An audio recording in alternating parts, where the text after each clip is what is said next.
There we go. We wanted to just do a call because when Julia did an opportunity with her recently, was really, really inspired by her story and found it quite amazing, and thinks that we can all take elements from it. So asked Daniela to do our story with you, but also to maybe just give you some top tips on how she's grown her business. And yeah, get your pens ready and take some notes because we're very lucky. And can everybody mute themselves? You can mute us all as well, can't you? I could if my mouse wasn't playing up. We'll just mute ourselves. Okay, cool. Go for it. Okay, hello everybody. Thank you so much for letting me come onto your call tonight. I massively appreciate it. I feel so lucky because your team is just doing so well at the minute and you're just absolutely storming it. And while we're in like September, October and November, which are the biggest months for promotions, I can just see you're all just going to be popping into the next level of promotion and going into qualing the next one above that. So I'm really honoured to be able to come onto your call tonight. And I will share a bit about my story, and I'm happy to answer any questions at all. I'm like an open book. Anything that I can answer, I will do. And I hope I can just give any of you any little like nuggets or anything at all, because I love these Zoom calls. I'm like there with my pen and paper, like taking down notes. So hopefully you'll be able to get something from my story. So my name is Danni, as we've said, and I used to work in an optician's. I worked at Specsavers for 7 years as a dispensing optician, and I loved my job. I was one of those really annoying people that loved their job. I used to get out of bed in the morning and I couldn't wait to go to work. But my life did change because I became a mum. So anyone on the call that's got children will completely understand life changes in a whole new direction when you become a parent. And my first daughter was born and everything was fine. I decided to go back to work part-time, and she went to nursery 1 day a week. So I worked 1 day in the week and a Saturday. And between me and my husband and our new little baby, we felt like we had the perfect balance. So life was perfect. And then we had our second daughter, and I had a healthy pregnancy, and I thought everything would be exactly the same again. We'd have another little girl, everything would be perfect. I'd go back to work part-time and our life would be rosy. But when she was born with a brain hemorrhage and she had a stroke. So our life was like, oh my gosh, like we've got this little baby and she's in intensive care, and she was in intensive care for the first few months of her life. And we were like, oh my God, what are we going to do? So it really hit us like a ton of bricks. And she's 3 years old now and she's doing really well. But back then, what happened was while she was in hospital, my husband is a tiler. And if he doesn't stick tiles on a wall or a floor, he doesn't get paid. So he basically only gets paid when tiles get stuck on. So when he was in hospital on intensive care and high dependency ward, he had to make the decision whether he went to work and got paid or he stayed in hospital with his daughter, which anyone that's probably been in a similar situation can imagine is heartbreaking. You're choosing between one thing that you want to do or paying your bills. And that is a horrible situation to be in. And we were told that she would have extensive brain damage and she wouldn't be able to walk, she wouldn't be able to talk, she wouldn't be able to do anything. And she'd have all these appointments and that was going to be our life from then on. So we're like, okay, right, we've got to deal with this. So we decided that I would leave my career and I'd be her full-time carer.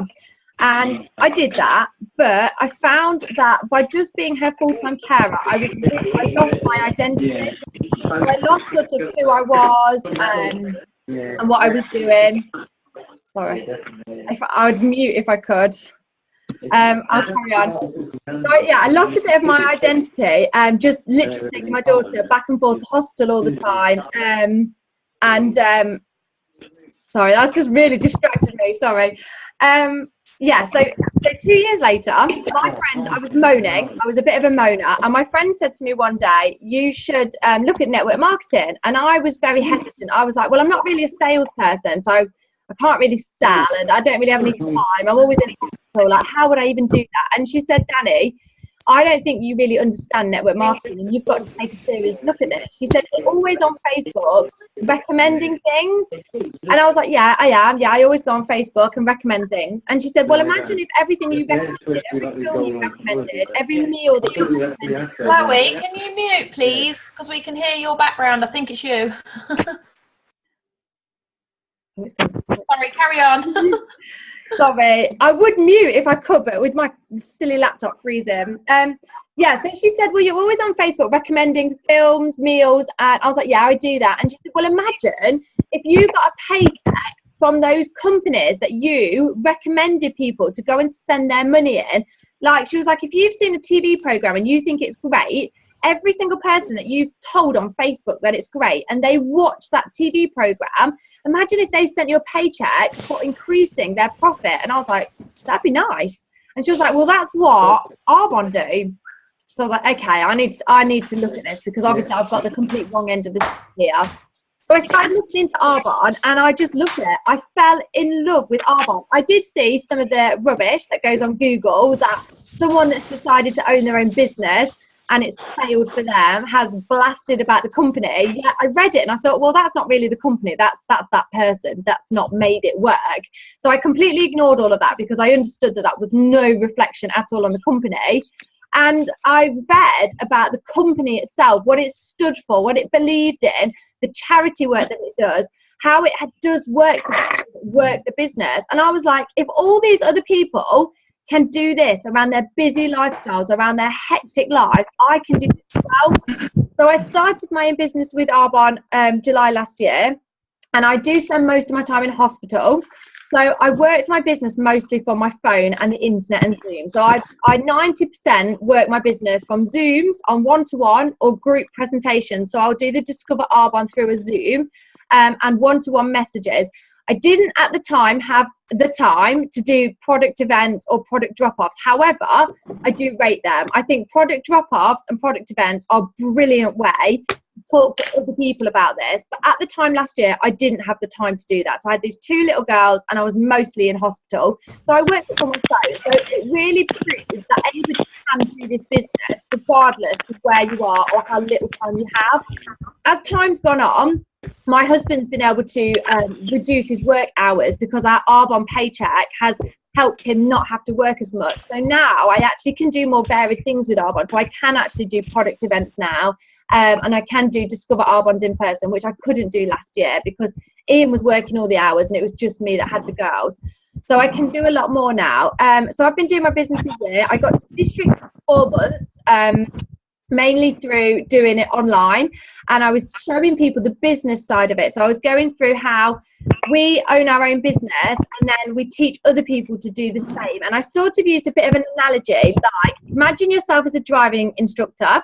So you've got your own vehicle and you're driving that car, and when people sit into the passenger seat of your car, that's like your clients and your preferred clients. They get into your car, so it's your business, and you teach them the value of Arbonne, the value of the Arbonne products. So I was a very much 99p face wash type of person, wouldn't have dreamed of spending money on luxury skincare.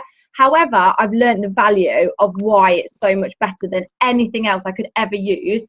And now I wouldn't use anything else. So when people get into your car, you're teaching them the value of these products. You're teaching them about what they do, how they fit into their life, and how they can make a difference in that person's life. Now, everybody that gets into your car, you're the driving instructor. You earn the biggest percentage of the people that get into your car, because that is your business. You control your business. You are the boss of the people that get into your vehicle. However, that's the direct selling part to our business.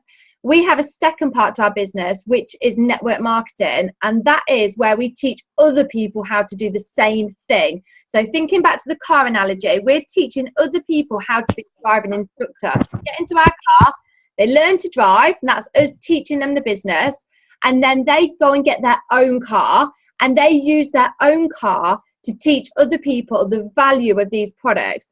Now they're driving their own car, so they sort out their own schedule. When they work is entirely up to them. We are not their boss, so it's up to them.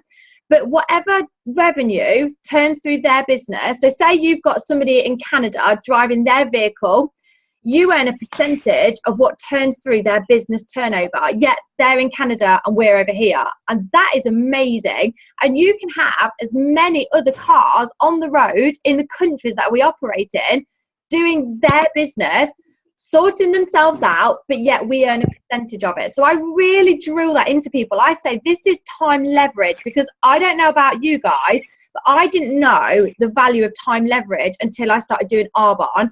And now I get it, because I'll be in hospital with my daughter and 4 or 5 people have joined my business somewhere in my success line.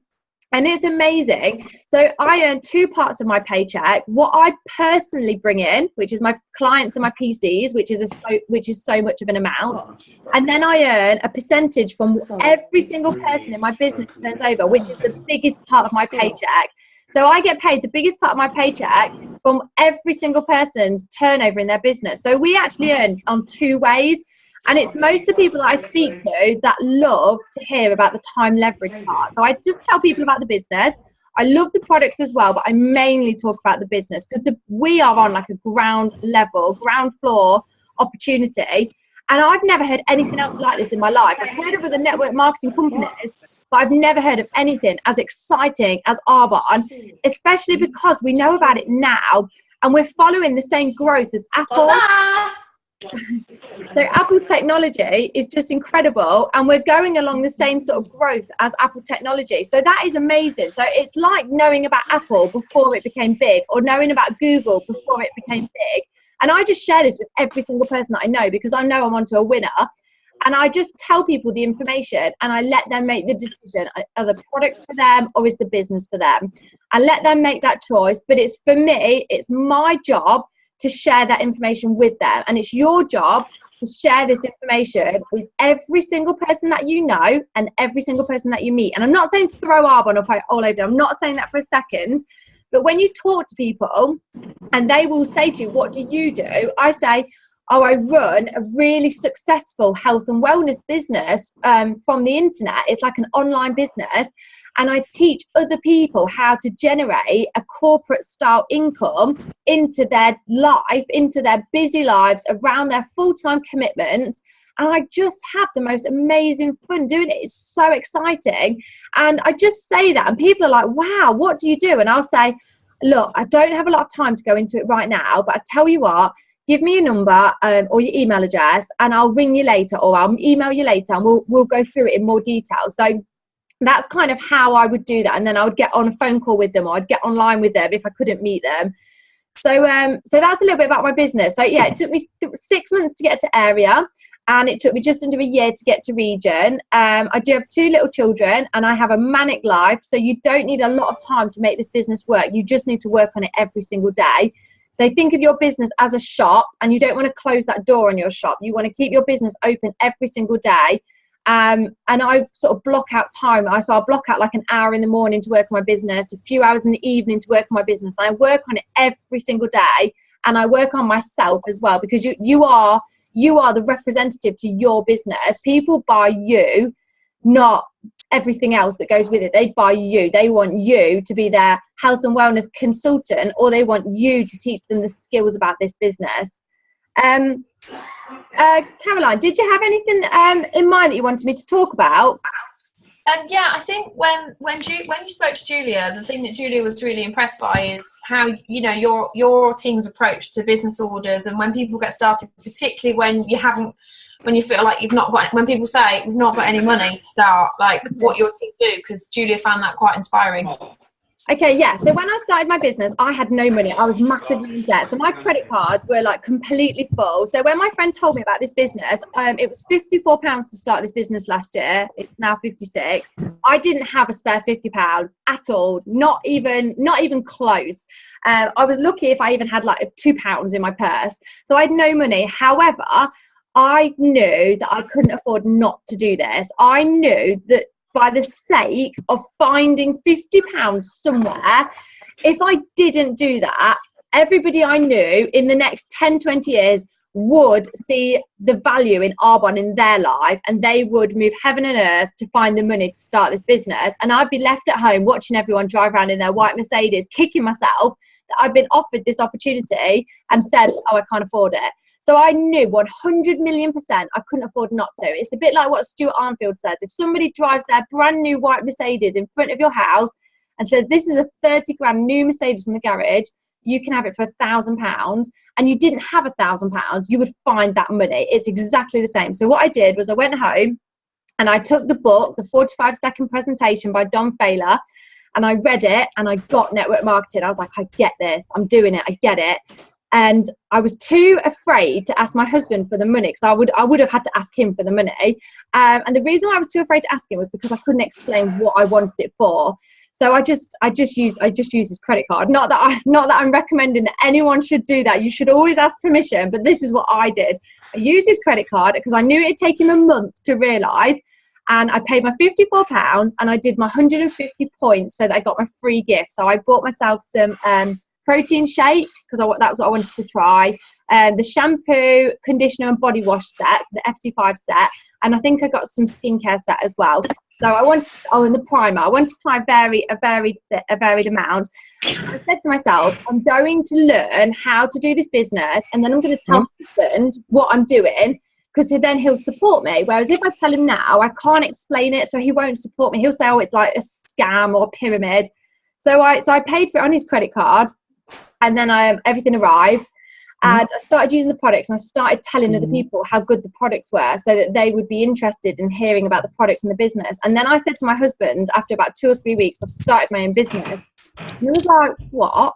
I was like, I've started my own business. And he was like, what are you talking about? We're doing what? And I said, oh, it's this company. I just make money by telling other people about the products. And I think he was really bewildered. He was like, right, okay. And I said, do you trust me? And he was like, yeah, of course I do. And I said, you know, I'm not stupid, don't you? He was like, yeah. And I said, I'm going to make us £2,000 every single month in the next couple of months. And he was like, okay. And I think he believed me. He was like, okay. And I said, and I've borrowed some money from the credit card.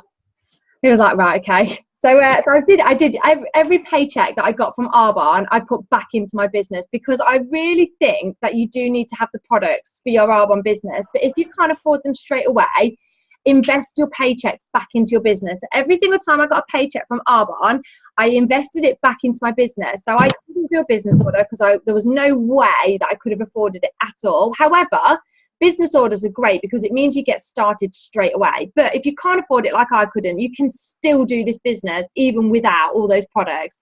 You just have to be really smart about it. And sometimes it takes a bit more effort. You haven't got those products making your life easier. The gold bags make your life a lot easier. But if you haven't got them, then you just have to work harder for it, which is what I did. So I got my paychecks and I put it back into my business and started building up my products so that I could make my life a bit easier. And then just gradually, so I bought the makeup kit, which has been a massive investment into my business, but I haven't put any money into Arbonne that hasn't come from Arbonne. It's all been my paychecks. And I just share that with other people. I just say, look, if you can't afford £54 to start your business, that's absolutely fine. But if you haven't got a spare £50 to do something amazing, when are you ever going to have a spare £50? And most people are like, do you know what? You're right. Most people get really aggressive within themselves because they don't have a spare 50 quid, that they're like, I'm doing it. If I don't have a spare £50 now, I'm doing it, because they're so mad with where their life is. And that's what I was like last year. I was mad that I didn't have £50 to buy something that I believed was going to make me a millionaire. I was like frustrated. So I was like, I'm doing it. I don't care. I'm doing it. Because if you don't have a spare £50, when are you ever going to have that? You need to generate something to have that extra income, because when your kids have come home from school and they say that they're going on a school trip to France, you need to have that money straight away. They want it paying the next day. So you need to be thinking about stuff like this, like, where am I going to get that extra income from? And Arbonne does that. Arbonne gives you that plan B to work alongside what you're doing, so that you've got that disposable income there and then. So most people start my business and they don't do a business order. But they do use all of their Arbonne paychecks to go back into their business to build up the things that make their life a bit easier. The products do make your business easier because you just get to use them while you're not there. So the gold bags, giving them to people use them while you're not there. But if you can't afford it, you can 100,000,000% still make this business work. Don't let that define whether you succeed in this business or not, because ultimately it's down to you whether you succeed in this business, not your circumstances, not how much money you've got, not how many skills you've got. It's ultimately down to whether you believe you can or you can't, and whichever one you think, that is going to be what the ultimate, that's going to be what, whether you do this or not, whether you succeed in this or not. Everybody can succeed in this business. You just have to believe, like, why not me? Why not me? Why would people not want me to teach them this? Why not me? Well, the thing is, you can do this. You just have to believe in yourself, and other people will feel that belief in you as well. Sorry, I talk a lot as well. Good. And no, I talk even more than you, I think. People probably like, thank God she's not speaking. One question. So, I mean, how long would you probably support people? So that's a way that you would support somebody that absolutely has not a penny to their name. For how long would you, like, how quickly would you expect them to have their own business tools, ideally? Okay, it depends. I believe that our one is done by pilot hours and not time. So depending on how many hours somebody works their business. So if somebody works full time and they can only do an hour a day, that's obviously 7 hours a week. Whereas somebody that doesn't work, they might be able to do 30 hours a week. So they're going to progress further in their business because it is all based on hours in this business. It's all based on hours and how much time we put into it. So I sponsored somebody to start their own business last month called Victoria McHale. And at the beginning of August, we sat down, she decided to start her own business. And I said to her, right, this is your business. It isn't my business, but I'm going to teach you the skills to run an independent business so that you can do this without me. I'm still going to be here, but in a couple of months, you are going to be able to do this without me. And she was like, okay. And she couldn't afford to get the products to get started. So I said, I'm going to lend you my products in the beginning because we'd live within an hour of each other. Obviously, if somebody lives in another country or really far away, obviously they will need a few of their own products to get started. But she lived within an hour, so that was fine. So I said, what we're going to do is we're going to get you launched online first. So we did online launches first, which is just the Discover Arbor. And I said, get every single person you know on that online launch, show them how to download Zoom and how to log in. And I'm going to explain what your business is on your behalf so that every single person that knows you understands what your business is so that they can recommend other people to you for the products or the business. So we got online and we did launches. So she even had like a nan on one of them. Her nan would never be interested in the business or the products, but by her understanding Vic's business, she would tell other people at like the bingo and wherever she goes, oh, my granddaughter's doing this business. It's with healthy products. They're vegan, really great. Go and speak to her. So that was the main objective. So we did these online launches, and so we don't obviously need any products to do an online business launch. And from that, she had like loads of people booking product events because they were really interested in the products, and she had people booking one-to-ones to know more about the business. So we went along and we did the product events, and I took my products along, and from them people joined as PCs or consultants, and we just got into massive momentum really quickly. And then in her first month she completed district manager without a business order. So that was 6,000 QVs and only 150 of them were Vics. So she completed district with people that were PCs, clients, consultants. She had 3 consultants join, and again, they didn't do a business order. They were just ordering products for themselves. And she did the Grow Strong and the Fast Start. So she gets the RE9 set for free and £400 to spend into her business. And her first paycheck, she's spending back into her business. And she's going to buy the makeup set, and she's obviously got the RE9 set and a few other little bits. And she's that's a month now. And she's fully independent now. She does not need me at all. She knows I'm still here. She knows when region training is. She knows when area training is. She knows when the Zoom calls are. And she knows my phone number. But she doesn't need my help to run her business. She's fully independent. So in 1 month, I've got somebody from not having a clue about this business to being fully independently running their business with their own team. And as I say, so she's investing back in. So that's how I do my business. I really recommend online business launches. And if anyone hasn't seen any, I record all of mine and put them all on my YouTube channel, so you can watch all of the business launches that I've done. All right, great. That was something I was going to ask you, Danny. When you do the Zoom, did you go to do it with Victoria on the Zoom? Yeah, she did her why and introduced herself, and I did all of the slides for her, and then she did the end bit. That was it, the dream big bit. Okay, I've got another question. And that was all on the Zoom? Yeah. Can I ask you to explain a little bit as well about the makeup of your team? So you're a new regional vice president, and I know that everybody's teams are completely different, but, you know, what's your area managers, district managers, things like that? Okay, yes. Do you know what? I can show you actually. Let me pick my laptop up. Hang on. So I have a bit of wallpaper ripped off here, if you can see that. So Wells Nation is happening. So these are all my districts. So all the circles are districts. So I've got one really big long leg. So this is my big long leg. This was the first person I sponsored. So this is a district here. And then so 1, 2, 3, 4, 5, 6, 7 districts coming off that. So that's my biggest leg. And then I've got more districts here. I've got one area manager, which is down here. And I've got 13 different people I've sponsored into the business. I've sponsored 13 people into my business.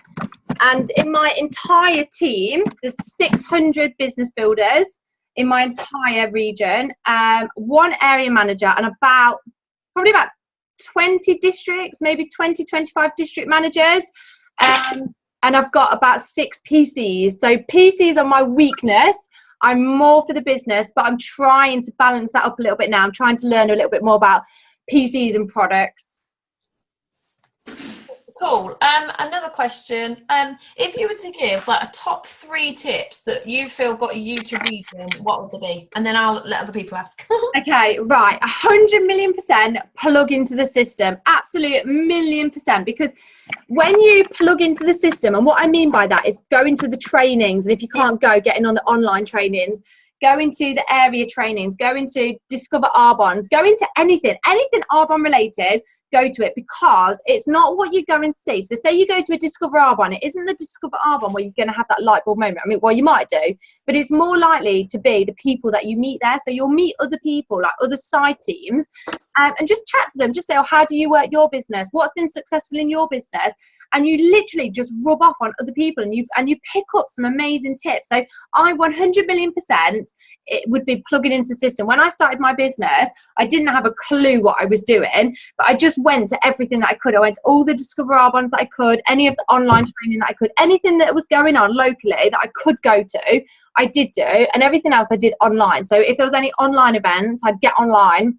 And so calls like this, and I believe it was that plugging into the system that helped me, because I felt like part of the team. I was picking up skills, I was learning, I was listening, I was enjoying it, book recommendations, things like that. So plugging into the system. The next thing I would say is just do it. Just absolutely do it. Even if you don't know what to do, just do it anyway. So for me, I got really good at explaining the business, but my weakness was products, because I didn't do any product events. So that was my biggest weakness. And I was worried about that. I was worried that by talking to people about the products, they would know that I wasn't very good at talking about the products. So what I did was I organized a charity event where I said every single product sold, I would donate the full 35% off if people were paying client prices. If it was a PC, then the full 20%. Is it 12 or 15? No, I think we have 15%. Anyway, I wouldn't make any money off it. I would donate all of it. So that kind of made it easier for me to do a product event, because I thought if I'm really rubbish, people are still going to be like, well, it's for charity, so bless her, it's fine. But I just got on with it. I just did it. And I learned so much by just doing it. By just getting out there and doing it, I did it. And I kind of failed forward. So by failing and learning from it, I've continued from there. So I've continued to do product events, which are massively out of my comfort zone. I'm not a product person. I'm not even very good at talking about the products that I even use myself. But I just got out there and just did it. And I just said, look, this is the primer. You put it on your face. It's really nice.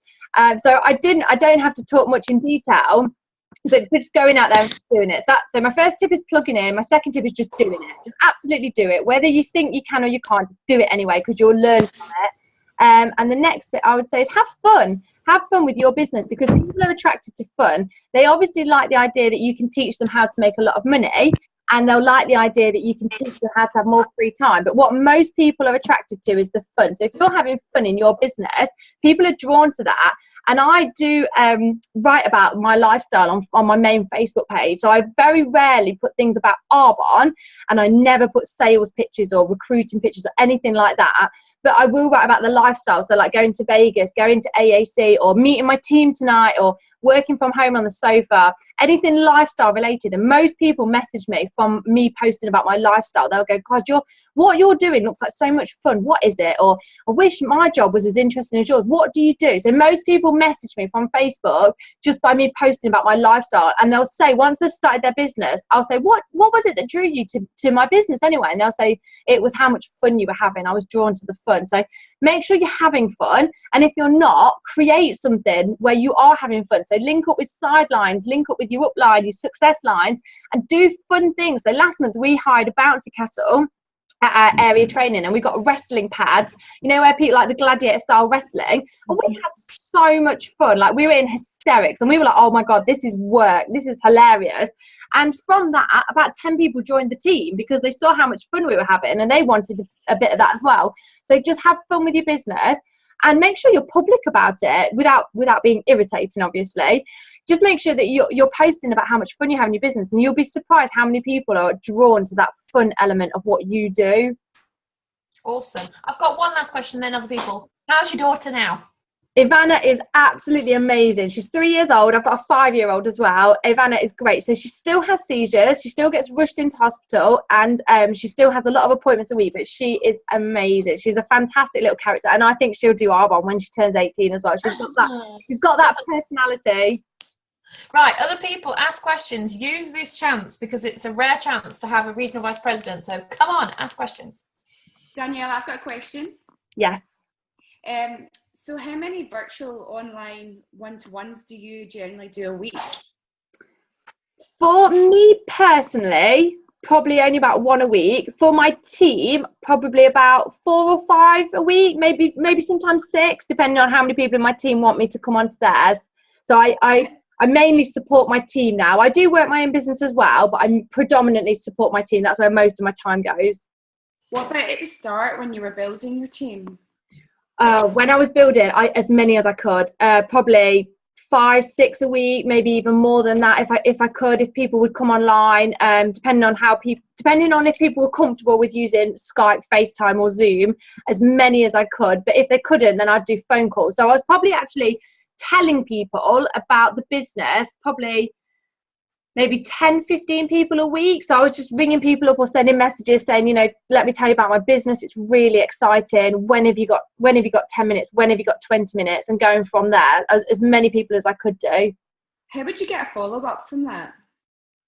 Like the next conversation? So most people, I'd just ring up. I wouldn't tell them about the business straight away. I'd ring them up and say, I've only got a quick minute, but I have actually started my own business, and I think it's something that you'd be really interested to understand how it works. When have you got 20 minutes? And so they'd say, and then I'd be like, right, okay, we'll download Zoom, or whatever we'd use. And then I'd spend 20 minutes going over what the business was, and I'd be like, wow, it's really exciting, isn't it? And most of the time they were like, yeah. Some people would say, I want to use the products, and I'd be like, okay. So then they'd use some products. They'd either order them themselves or use some of mine, depending on what I had. Or most people actually, they just signed up. They just started their business. They were so excited by how much I was telling them, like I was painting the pictures so bright. I was like, this is it. Like, this is successful in the United States, and this is going to be huge in the United Kingdom. Arbonne's going to be a household name. Everybody's going to be using it in the next 10, 20, 50 years. You know, we're a part of this right now. How exciting is that, being a part of something right now? And most people were like, yeah, you're right. And most of them started their own business. Amazing. Thank you. Danni, did they start with a business order, most of them, or did they start like you did with a very limited income? No one in my team has done a business order that I am aware of. I let people know about business orders, and I say it's entirely up to you if you want to do one. But as far as I'm aware, no one I know of has done a business order yet. Any more questions? Come on, people. There's 26 of you. Hi, can I ask a question? Yes, of course. Thanks. I was just thinking, you seem to meet all these different people. It sounds brilliant. I love your enthusiasm. How are you finding so many people originally when you first started building your business to speak to? I connected with a lot of people from Facebook, so people that I went to school with 10 years ago. I was adding them on Facebook and then going from there. Mums groups, so I went to a lot of mums groups. When I was in a hospital with my daughter, I'd speak to people in the waiting areas and in hospital. A lot of people will say, like, oh, what do you do? And as long as you make sure that you really are passionate about what you do, they will feel that anyway. Where else would I have met people? I asked to get into other people's networks as well. So any of my friends that didn't want to do Arbonne, I asked them to introduce people to me so that I could explain this to them. So it wasn't about knowing many people. It was about talking to people and saying, this is what I'm doing. This is huge. Can you introduce me to other people? And then going from there with other people's networks. So most people in my team, I didn't actually know. I probably only knew probably about 10, 15 of them. But now, obviously, like I know most of them now. Thank you. Anyone else? Yeah, I've got a question. So, you know, when you're setting someone up, how many launches and how many like online stuff do you do?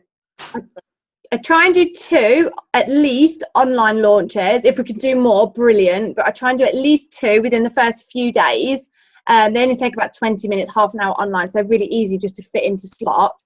And then within their first 7 days, I'd try and do a launch at their home with my products, or if they've got their products and their products. If they can't do it within the first 7 days, then at least within the first fortnight, because that's where momentum is highest. That's where excitement is. So you really want to use that time as much as possible, because they're excited. They haven't hit their first roadblock yet. So we've probably all been there. We hit our first roadblock within the first few weeks. And if you haven't got that discipline and that passion to get through it, you quit. You quit too early, way too early. So you want to use that momentum as soon as you can. So yeah, so 2 business launches at least online. Then I'd say 1 or 2 launches at their home within the first few days. And then from those, you'll probably get other opportunities to do events at other people's houses, one-to-one. So from those small few things, you'll probably book your next month worth of events from that. And then from that, that'll book more things, and it just sort of spills over. Brilliant, thanks. You're very welcome. And you can relaunch as well. So we do a lot of relaunches for the team. So if they're feeling a bit deflated, we'll relaunch them as well. Okay, cool. Thank you. Anyone else? I just want to ask another one. So just to clarify, do you never ever mention business orders? So at the last slide, we mostly say you get, it's £56 to join, and then we say we spent like £1,500. You don't have to spend that, but that's what we personally spent. You never say that then? You just never mention money? I don't mention it there, but when they're starting their business online, I will say to them, in the UK, we can only spend up to £200 in the first 7 days. It's a UK law. And then I'll say then, some people do a business order where they order all the products, and there is recommended business orders, which are in the heady gift with Google Drive. So we use that. I'll say these are the recommended business orders. Some people like to use them because they don't live near their sponsor, or because they want to be really independent from the beginning, or because they want to use them to their advantage to save them time. So the gold bags do save you time. So I'll explain that to them then. Obviously, they can't spend over £200 in the first 7 days anyway. So they start online, they do their 150. And then we always meet back again 2 or 3 days, either virtually or in person. And then I would say to them then about their business order. I'd say, so how do you feel about starting your business? And I'd mention it then, like, is a business order something you want to do? So for me, I've never had anybody say, yes, I want to. But if they did, that's fine. I would just help them select what they wanted to and go from there. Okay, good. Thank you. Yes, trans people. This has been really great though. It's been really nice to meet all of your team. Really exciting. I'm just sorry that we had a few problems in the beginning, and I was like so distracted hearing the noise, which was completely my fault. I shouldn't be distracted by the noise, and I was like looking, thinking, oh my gosh, I can't mute. I'd just say thank you very, very much for giving up your time, because you have your car presentation on Sunday. And I know that I would be flapping like nothing. And please, this is just to say to all of you, Danni's given up her time. Come and support her car presentation at the weekend. It's a fantastic chance to, pay back the time she's given. But also fantastic for you to bring guests to, particularly if you've really resonated with Danni's story, or you actually think you have guests who would really resonate with that story. And bring them along. And it's also, car presentations are awesome anyway, so come along. And just truly thank you ever so much. Oh, you're so welcome. It's been such a pleasure to come on and meet some of your team as well. It's been really lovely. And anything that anybody wants to ask me, you're absolutely welcome to send me a message and go from there. And well done. Thank you. Thank you. Thank you, Danni. Thank you so much. Go nation, go nation, go nation. We're going nation in October and November. Woo! Although we're already halfway. We might go into court this month. We're halfway already, so I'm thinking. What now? Tell us your QVs. Go on, tease us. QVs at the minute, just over 60. Oh my God. This is the girl that knows what to do. Come on. Yeah. See you Sunday. Bye. Bye. Bye. Bye.